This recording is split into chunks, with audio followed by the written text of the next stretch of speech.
طب اول كدبه؟ اول كده لا بكتب كتير قوي، انا كفايه فلوس الدروس دي لا هتدفع على الدكاتره، ده انا هعمل عمليات شالوا له الكبد، فاهم اللي هو انا رايحه يا جماعه مش عارفه بابا ايه تصرفيهم على الدكاتره هيحصل.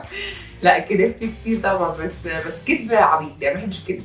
بس كدب مثلا اللي هو مثلا يعني يا اخي الكتاب ب 220 والملزمه ب 20، ما اخدش انا 200 جنيه ليا وما يرضيش ربنا، ده حتى يبقى عوض خدتهم وخلاص. طب عمرك اتقفشتي يعني؟ لا الحمد لله اللهم بارك ما شاء الله، يعني انا فضحت نفسي اهو بس ربنا سترني يعني، احمدك يا رب. سالي، انت استضفتي فنانين كتير وخليتيهم يعترفوا عندك في الاستوديو بحاجات كتير عملوها. اعترفي بقى انت وقولي لي، اتضربتي علقه قبل كده؟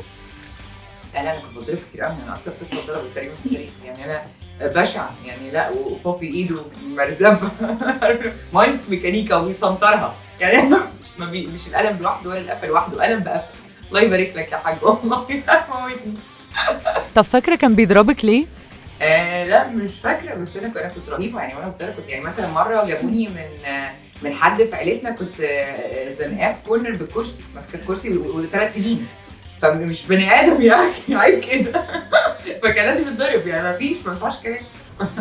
تفتكري اول صاحب او صاحبه ليكي في المدرسه؟ اول صاحبه ليا في المدرسه، لا لسه اصحابي بتوع المدرسه موجودين، بس مش فاكره اول حد، بس لسه يعني انا ما عنديش صحاب من الوسط وماليش في الاجواء والاضواء يعني اجي في عزا وممكن ما اروحش فرح، فهتلاقي لا اصحابي بتوع المدرسه موجودين واصحابي بتوع الجامعه موجودين، دول بيرجعوني الاصلي بقى لما اجي اتنك بقى اعمل نجمه وبتاع يرجع بسلام يرجع بسلام دول اللي بيخلوكي ستيبل، نفسيتك كويسه. حاجه قديمه محتفظه بيها؟ يعني بحتفظ بيها، يعني انا كنت بحتفظ بالجماعه ساعات بايه مثلا، باي علب، باي حاجه كان عندي، اللي هو فتره الذكريات دي كانت قويه قوي لحد ما اتهزقت والحاجات اترمت بره، فمش فاكره لا حاجات كتير قوي. بتحبي السفر؟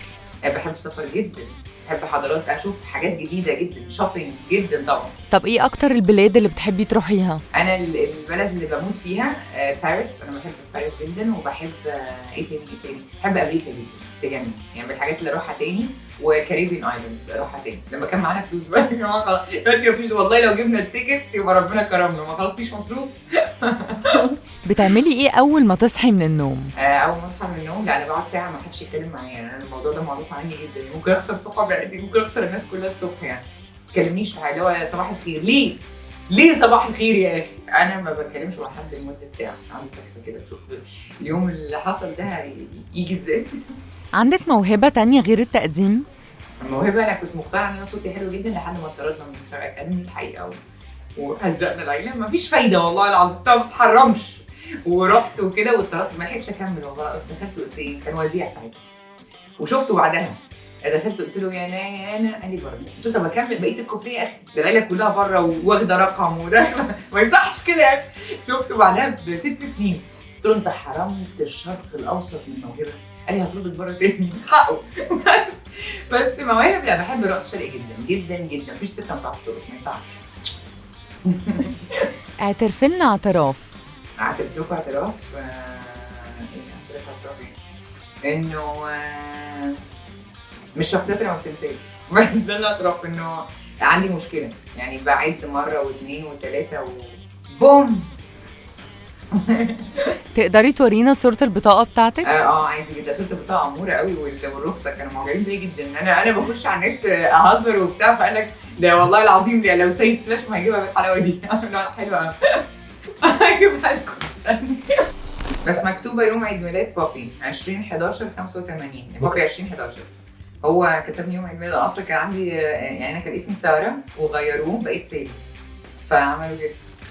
أسئلتنا خلصت وضيفتنا معرفتش تهرب من الإجابة عليها، وبكده تبقى المهمة تمت وحلقتنا خلصانة بإجابة.